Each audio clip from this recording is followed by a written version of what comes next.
দখলদার ইসরায়েলের সম্পূর্ণ অবরোধে ফিলিস্তিনি গাজা উপত্যকায় অনাহারে মৃত্যুর সংখ্যা বেড়ে দাঁড়িয়েছে ৫৭ জনে।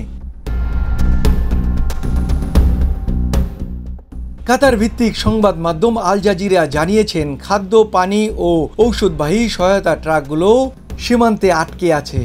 ইসরায়েলের বাধার কারণে সেগুলো গাজায় প্রবেশ করতে পারছে না। অবরুদ্ধ গাজা উপত্যকায় মানবিক সহায়তা অবাধ প্রবেশ নিশ্চিত করতে জাতিসংঘ সহ বিভিন্ন আন্তর্জাতিক মানবাধিকার সংস্থা জোরালো আহ্বান জানিয়েছেন। তারা বলছেন, খাদ্য ও ঔষধ সংকট চরমে পৌঁছেছে এবং অনাহারে মৃত্যুর ঘটনা নিন্দা প্রকাশ করছে।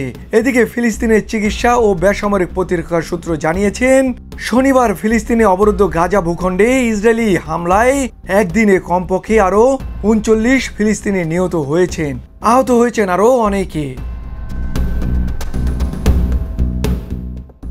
গাজার স্বাস্থ্য মন্ত্রণালয়ের সর্বশেষ তথ্য মতে চলমান যুদ্ধ শুরু হওয়ার পর থেকে কমপক্ষে ৫২,৪৯৫ ফিলিস্তিনি নিহত হয়েছেন এবং আহত হয়েছেন ১,১৮,৩৬৬ জন।